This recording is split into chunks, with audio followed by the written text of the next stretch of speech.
Hello everybody and welcome along to a brand new video today where I'm continuing my classic Doctor Who reviews by looking back at the original Ice Warriors story from the Second Doctor era, The Ice Warriors.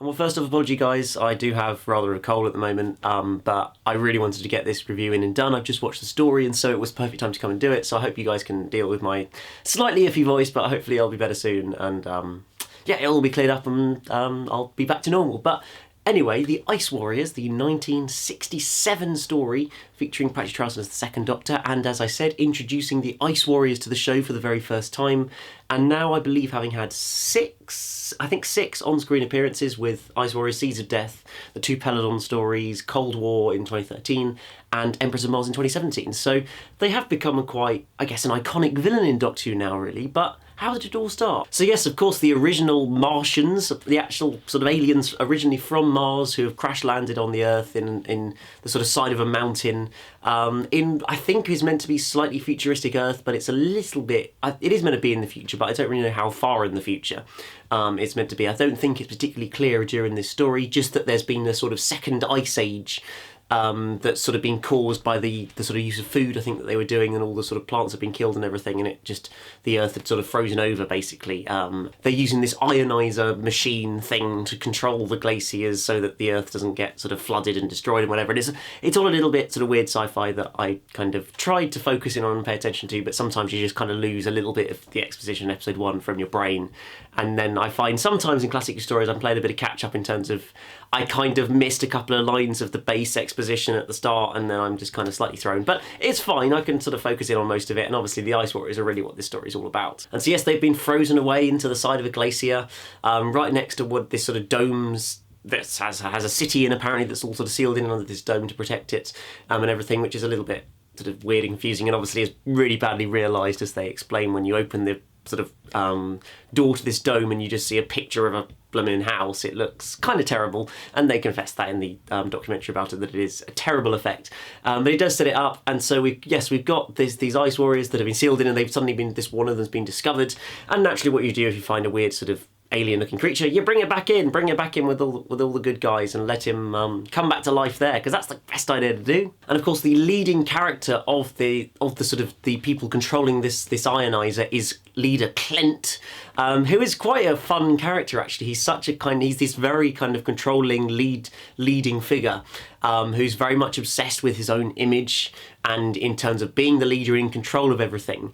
And it sort of feels slightly over the top at times. He feels like he's almost about to burst out into laughter halfway through every line he says, but he sort of has a very strong screen presence. It's quite hard to be convinced of things. He's obsessed with this computer that's meant to give him all the answers, and he'll only follow what the computer tells him to do and everything. And so it's quite a sort of interesting idea for a character that, well, a guy who's very self-obsessed for a start, that it's not just about sort of looking after sort of the Earth and saving people and everything. It's about how can he do it and how can he look amazing for doing it and everything like that. And I think that develops through the story, and by the end of it he kind of is willing to sort of confess that obviously the Doctor helped save the day and everything like that at the end of it.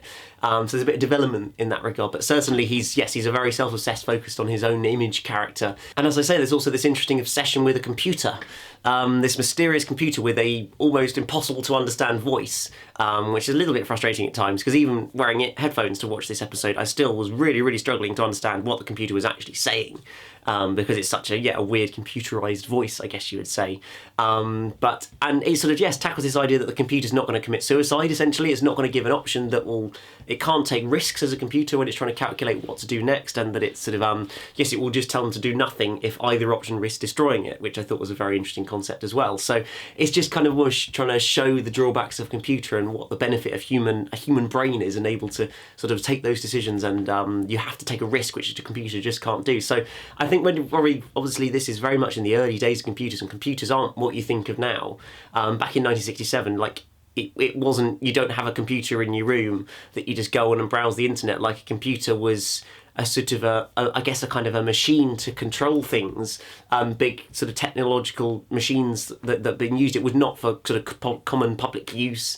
You didn't have Windows on it. You couldn't control anything with it. Like, it was a very different sort of idea of a computer back then, which I always sort of find quite interesting, because obviously they're using the word computer, but it's nothing like what we imagine a computer to be today, which I think is, it's just always really interesting to think about. But it, tackles that idea of this machine that just can't take a risk and will always try to sort of preserve itself, and can cause real problems. So I thought that was, a nice, interesting concept to explore in this story. Of course, the Ice Warriors themselves, they are introduced into this, in this story when the first one gets sort of, I can't remember all the names, I'm afraid.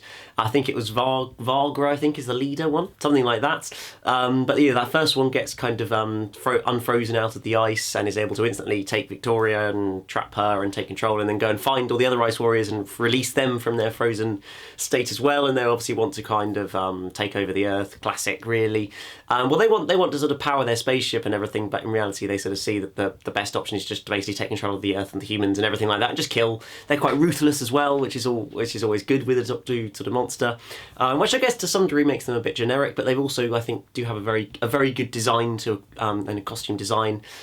Just being from Mars makes them quite quirky as well, and sort of being Ice Warriors frozen in ice and everything like that, I think it's all just, there's a lot of clever ideas thrown into it. And yes, the Ice Warriors just feel like quite sort of powerful, in control, ruthless sort of alien villains, really, that are just willing to just go and shoot somebody and kill them straight off, as we saw a couple of times in this story. So I thought that was quite good in that regard, that they were so ruthless and willing to just do anything to survive. Essentially, it's that classic sort of survive and conquer idea that they've got after they've been frozen for hundreds of years, or whatever, and that they're trapped in their spaceship's trapped and everything like that, and they're just trying to kind of scavenge their way out of it and work out how to survive and everything is always interesting to explore, and is very well explored in this story. And looking at the production of this story, I think one of the sort of what I thought was a real strength was a lot of the set design in the story, particularly when we're trying to show these sort of almost ice caves like kind of idea when Victoria's being chased through by an Ice Warrior.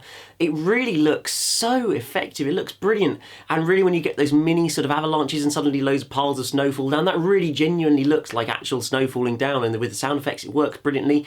And so I think that actually for a classic Who story of its time, 1967, the set design and everything is really, really well realised. I mean, yes, the spaceship looks a bit dull. It's just a generic alien spaceship, really. I mean, I think it's quite a nice idea, almost having this like Victorian house style idea for where the ionizing machine is, and sort of the base of the humans is set.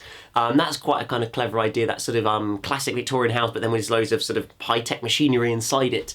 It's quite a nice sort of cross between the two. And yeah, as I say, these sort of all the really snowy scenes are fantastically realised because the sort of snow effects look so fantastic, and it does convince me, even though it's all made out of polystyrene, as they say, it did feel like it was actually convincing me, and I wasn't sort of 100% thinking this is a set, which you do sometimes, I think, in some of the earlier classic Doctor Who.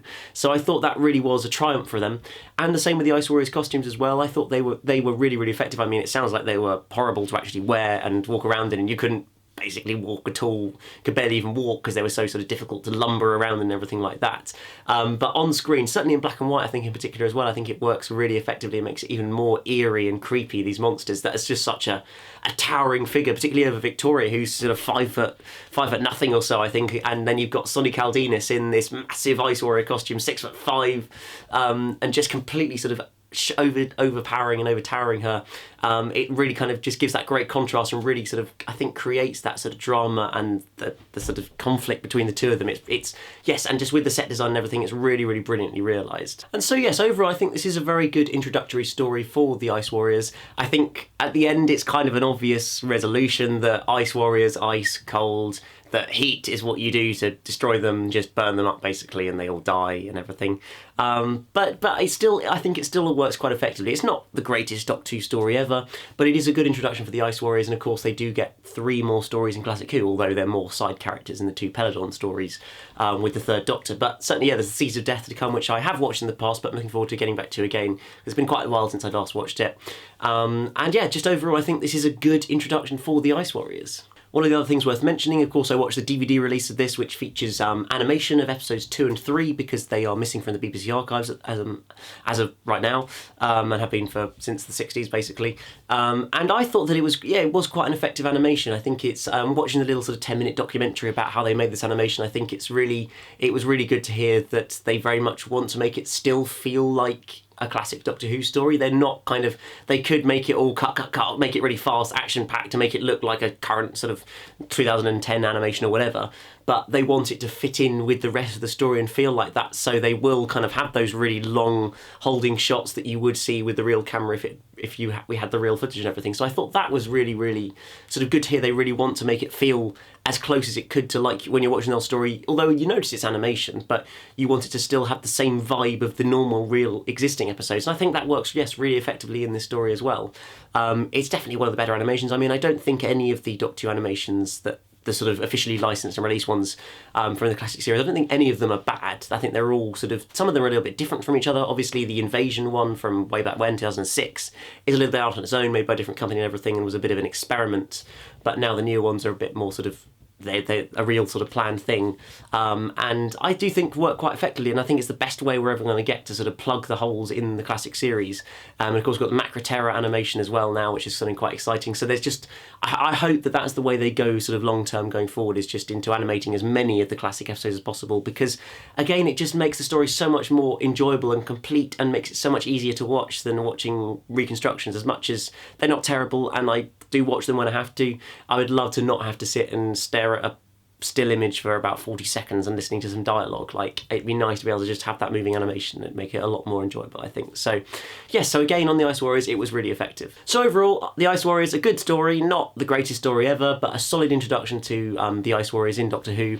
Quite a really good set design and costume design and everything in the story as well, creating a nice bit of sort of, it just sort of really immersed me into it, I think, because it looked so effective in black and white. I think it added to it as well. Patrick Troughton was wonderful as always, and just, yeah, an enjoyable second Doctor story. And so next up I'll be tackling The Enemy of the World. I've never seen that story before, so I'm really looking forward to watching and reviewing that. And I've also got reviews for the Patrick Troughton era of the likes of Web of Fear, The Invasion, The War Games. I think I might even be doing the Crotons and the Dominators, ones like that as well. I've got it all planned out on a spreadsheet and everything. So there's still lots to look forward to, and then eventually, of course, we'll get to the Pertwee era and beyond. But I hope you guys have enjoyed this video. Do let me know what you think of the Ice Warriors down in the comments below. But other than that, do remember to hit that like button, subscribe if you're new here, and I'll see you again very soon for another video. Goodbye.